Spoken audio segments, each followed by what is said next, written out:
Hello everyone, hey, this is Andy from the Wolfpack here to do a review on the Samsung Focus from AT&T. This is a 3G phone. This phone's been out for a while. Late 2010, early 2011 this phone was released. My main purpose in testing this was to test the Windows platform. Currently this phone is upgraded to Windows 7.5 Mango, and that's what I've been using for the last 2 weeks. So without further ado, let's set that off the side, give the phone a look over.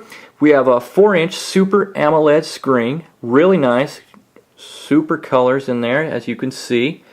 On the side here we have our up and down rocker volume buttons. We have micro USB on top, has a little slide hatch there that slides over, keeps and protects it. We have a 3.5mm headphone jack. On the back we have a 5 megapixel camera with LED flash. On the side over here is our dedicated power button that powers the phone on and off or locks the screen. We also, on the side here, we have a dedicated camera button. Let's go ahead, and down here at the bottom we have our back, Windows, and search capacitive keys.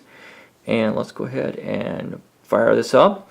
And when you bring it up, it gives you some information here. We have our calendar information, and across the bottom will give you email, or if you had text and such, it would give that across the bottom as well, missed calls, voicemails and such. So without further ado, let's open this up and give this thing a look.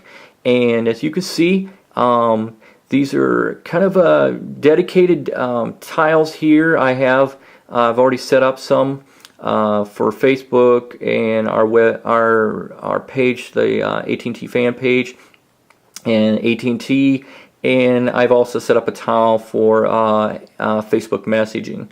So, and we have Twitter if you go down through the bottom here, and doesn't have a universal inbox for email, so you have to set up each individual email and you pin them to the start here. Currently I have Hotmail, Roadrunner, and Google Mail on here at this time. Here's the marketplace. Currently the marketplace has 70,000 apps.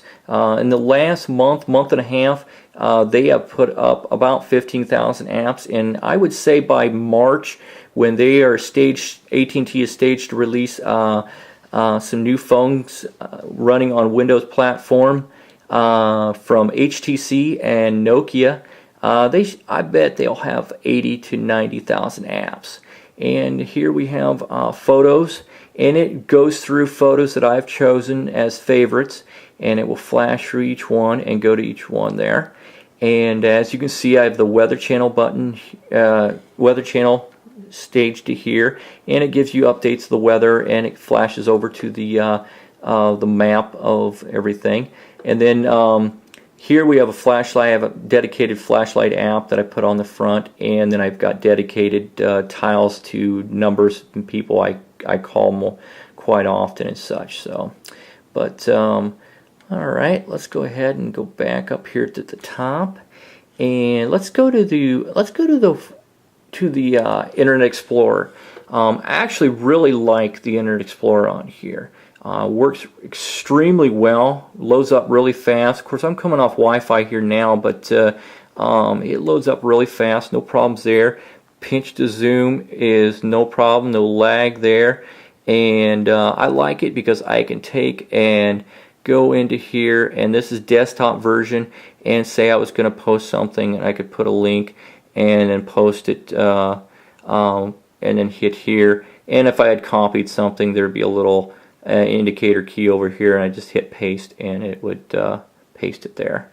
So one of the things I do like about this Windows Internet Explorer browser here is it does give you the preference of website preference, so you can use desktop or mobile version. Really myself, I like the desktop version. I hate sites that lock you into the mobile version. That happens with some sites, CNET and Gizmodo being two of them on the iPhone, which you cannot get into the desktop version. And so then when you want to post something from there, you're unable to post anything because it's going in the mobile version. You know, you could post it, but I don't like to. So, and let's go back. And let's go back again. And so going over the applications again, let's go over here and we'll take a look through all the applications I currently got on here.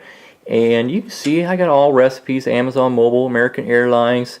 Ask Ziggy is a Siri type application. I've yet to test that, but I did put it on there.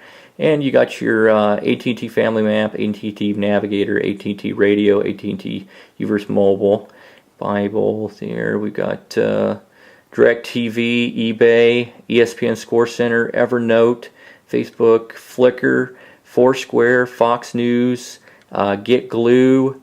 Got IM Plus. I tried using that for Facebook chat. That didn't work sometimes. Sometimes it didn't. So I'm not sure exactly as far as the settings what I needed to do to make that work more efficiently. And we got IMDb, the movie application. iSocialize was another application that I used to get to Facebook. Would bring up the mobile version, but it would also bring up the option for me to delete posts and such like that. So that was the reason I got that application. We have the My AT&T app, Netflix, NFL Pro, Now, Microsoft Office. Let's see, Pictures, Pizza Hut, Point, Pulse. Pulse is kind of a nice application. You can take all your news tech sites and put them onto this application, and it presents them all to you, and you can go to them, and actually it takes you to links on the web browser if you want to as well. Shazam, SkyDrive is kind of like a Dropbox type application that you can use and put stuff on and access from your computer or your phone. Twitter, Vimeo, the Weather Channel, of course, WordPress, and YouTube. And the web, the applications have been really well. I mean, I've been quite pleased with the amount of applications presented. You can go to the marketplace, and you can currently see I got one update, and that's a point tile, and that is actually you can set up multiple different appointments onto one tile, and it will flash through them. Yeah, I haven't updated that yet, or I haven't even tried to use it, but it did sound really interesting. Go to all apps here, and let's see here. And you can go down through it. There's quite a few applications here, and you can use your search and search for different stuff, or you can go into different let's see, top free, and Angry Birds, of course. That's one of the popular ones. Fruit Ninja, Fragger, Doodle God.